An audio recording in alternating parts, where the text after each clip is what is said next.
દર્શક મિત્રો, અમારી ચેનલ મોનેટાઇઝેશનથી માત્ર 113 સબસ્ક્રાઇબર દૂર છે. જો તમને અમારા સમાચાર વિડિયો ઉપયોગી લાગે તો કૃપા કરીને સબસ્ક્રાઇબ કરો. તમારો એક સબસ્ક્રાઇબ અમારા માટે ખૂબ જ મહત્વનું છે. આભાર. નડિયાદની સ્પેશિયલ પોક્સો કોર્ટ દ્વારા સગીરાને લગ્નની લાલચ આપી દુષ્કર્મ ગુજારવાના કેસમાં આરોપી યુવકને દોષિત ઠેરવી 20 વર્ષની સખત કેદની સજા ફટકારવાનો ચુકાદો આપવામાં આવ્યો. અમદાવાદના પાલડીમાં પીએસઆઈએ ગુસ્સામાં હદ વટાવી મહિલાને સરા જાહેર માફો ઝીક્યો, વિડિયો વાયરલ. વાહનોથી સતત ધમધમતા રહેતા ઉના વેરાવળ રોડ પર એક દુઃખદ ઘટના સામે આવી છે. અહીં ડીએસસી સ્કૂલ નજીક એક દીપડો મૃત હાલતમાં મળી આવતા ચકચાર મચી હતી. જામનગરમાં જિલ્લા કોંગ્રેસ દ્વારા રેલી યોજીને ગાંધી લડે થે ગોરોસે, હમ લડેંગે ચોરોસેના સૂત્રોચ્ચાર સાથે જિલ્લા ભાજપ કાર્યાલય સુધી રેલી યોજવામાં આવતા 14 કોંગ્રેસના કાર્યકરોની અટકાયત કરવામાં હતી. વડોદરાના હરણી વિસ્તારમાં મોટનાથ મહાદેવ પાસે રૂ19 કરોડના ખર્ચે નવા અત્યાધુનિક ફાયર સ્ટેશન અને સ્ટાફ ક્વાર્ટર્સનું નિર્માણ કરાશે. ફાયર વિભાગની કામગીરીને વધુ સુદૃઢ બનાવવાના હેતુથી હાથ ધરાયેલા આ પ્રોજેક્ટ હેઠળ અધિકારીઓ અને કર્મચારીઓને સ્ટેશન પર જ રહેવાની સુવિધા મળશે. રાજકોટના હાથીખાના વિસ્તારમાં આવેલી નવયુગ સ્કૂલ દ્વારા આયોજિત શૈક્ષણિક પ્રવાસ એક પરિવાર માટે કાયમી માતમમાં ફેરવાઈ ગયો છે. સાસણ નજીક આવેલા એક રિસોર્ટના સ્વિમિંગ પૂલમાં નહાવા પડેલા ધોરણ 8ના વિદ્યાર્થીનું ડૂબી જવાથી કરુણ મોત થયું. ગાંધીનગર ફ્લાઇંગ સ્ક્વોડ, નડિયાદ અને અમદાવાદ ખાણ ખનીજ વિભાગની ટીમોએ સંયુક્ત દરોડા પાડી ખનન પ્રવૃત્તિ ઝડપી પાડી છે, જેમાં એક હિટાચી મશીન અને 4 ડમ્પર સહિત કરોડો રૂપિયાનો મુદ્દામાલ જપ્ત કરાયો. બગોદરા ધંધુકા હાઇવે પર રિક્ષા પાછળ કાર ઘૂસી જતા મહિલાનું મોત, બાળકો સહિત 8ને ઈજા. થાન મામલતદાર તથા તેમની ટીમ દ્વારા ખનીજ ચોરી સામે સતત બીજા દિવસે કાર્યવાહી હાથ ધરી વેલાડ ગામમાં ખરાબામાંથી કોલસાના 10 કૂવા ઝડપી પાડ્યા હતા. મામલતદારની ટીમે સ્થળ પરથી રૂ55 લાખનો મુદ્દામાલ કબજે કર્યો હતો. કોટડા સાંગાણીના પડવલામાં આવેલા કારખાનામાં મજૂરી કરતા મૂળ બિહારના ચંદન રાય ઉવ 26ની હત્યા કરાયેલી લાશ ગત બુધવારે રાત્રે રીબડા નજીક અવાવરૂ જગ્યાએથી મળી આવી હતી. ગોંડલ તાલુકા પોલીસે ભેદ ઉકેલી મૂળ બિહારના જ 6 આરોપીઓને ઝડપી લીધા છે.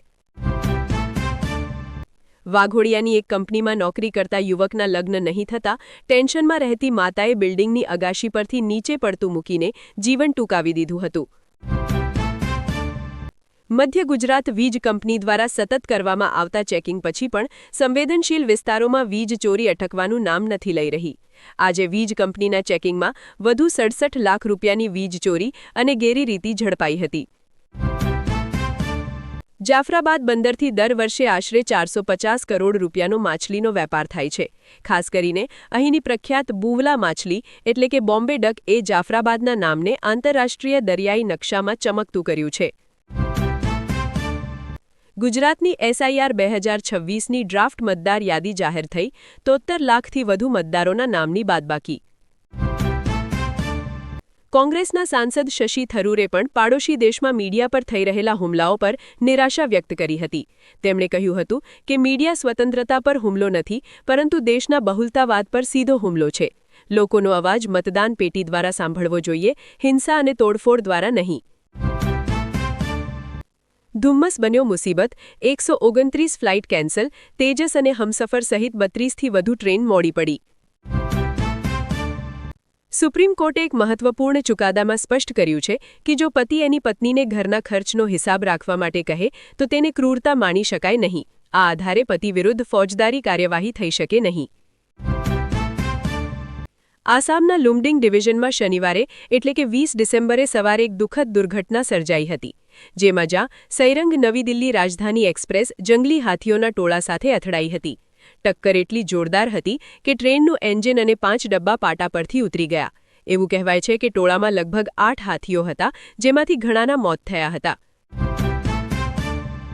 ઓનલાઇન બેટિંગમાં ઈડીએ ક્રિકેટર યુવરાજ સિંઘ, રોબિન ઉથપ્પા, મોડલ ઉર્વશી રૌતેલા, નેહા શર્મા, અભિનેતા સોનુ સૂદ, અંકુર હાજરા, અભિનેત્રી મિમી ચક્રવર્તીની કુલ મળીને 8 કરોડ રૂપિયાની સંપત્તિ જપ્ત કરી છે.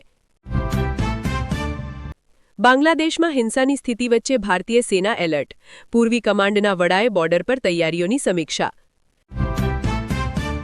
રાજધાનીના લોકોને શ્વાસ લેવામાં પણ મુશ્કેલી થઈ રહી છે, ત્યારે સંસદના શિયાળુ સત્રમાં દિલ્હીના પ્રદૂષણ અંગે કોઈ પણ ચર્ચા કરવામાં આવી નથી. આ મામલે સંસદીય બાબતોના મંત્રી કિરણ રિજિજુએ વિપક્ષ પર નિશાન સાધતા કહ્યું કે અમે પ્રદૂષણ પર ચર્ચા કરવા માંગતા હતા, પરંતુ કોંગ્રેસને પ્રદૂષણ પરની ચર્ચા મહત્વની લાગી નથી અને તેઓએ હંગામો કર્યો. બાંગ્લાદેશમાં ફરી એકવાર હિંસાનો દોર શરૂ થઈ ગયો છે. ગઈકાલે મયમનસિંહ જિલ્લામાં એક હિન્દુ યુવકને ક્રૂરતાપૂર્વક મારી મોતને ઘાત ઉતારી દેવામાં આવ્યો હતો. હવે આ મામલે તાબડતોબ એક્શન લેવાતા 7 લોકોની અટકાયત કરી લેવામાં આવીની માહિતી સામે આવી છે. પાકિસ્તાનમાં ભ્રષ્ટાચારમાં એક કેસમાં પૂર્વ વડાપ્રધાન ઇમરાન ખાન અને તેમની પત્ની બુશરા બીબીને મોટો ઝટકો લાગે તેવો ચુકાદો આવ્યો છે. ફેડરલ ઇન્વેસ્ટિગેશન એજન્સીની સ્પેશિયલ કોર્ટે તોશાખાના 2 ભ્રષ્ટાચાર કેસમાં બંનેને 17 વર્ષની સજા ફટકારી છે. પ્રિયંકા ગાંધીએ બાંગ્લાદેશમાં હિન્દુ યુવકની હત્યાનો મુદ્દો ઉઠાવ્યો, કહ્યું કે ભારત સરકારે નોંધ લેવી જોઈએ. યુક્રેનના રાષ્ટ્રપ્રમુખ વ્લાદિમીર ઝેલેન્સ્કીએ નાટોમાં સામેલ ન થવાની માંગ પરત ખેંચવાની તત્પરતા દાખવી છે, તો બીજી તરફ રશિયાના રાષ્ટ્રપ્રમુખ વ્લાદિમીર પુતિન પણ યુદ્ધ તાત્કાલિક શાંતિપૂર્ણ રીતે સમાપ્ત કરવા માટે તૈયાર થઈ ગયા છે. પાકિસ્તાનમાં આતંકવાદી હુમલો થતાં હાહાકાર મચી ગયો છે. રિપોર્ટ મુજબ તહેરીકે તાલિબાન સંગઠને ફરી સુરક્ષા દળો પર હુમલો કર્યો છે, જેમાં પાકિસ્તાનના 4 જવાનના મોત થયા છે. દર્શક મિત્રો, આજના સમાચાર અહીં પૂરા થાય છે. તમે કયા જિલ્લામાંથી અમારા સમાચાર સાંભળો છો એ અમને કોમેન્ટ્સમાં જણાવો. દરરોજ સમાચાર સાંભળવા અમારી ચેનલ વિશ્વદર્શનને લાઇક કરો, શેર કરો અને સબસ્ક્રાઇબ જરૂર કરજો.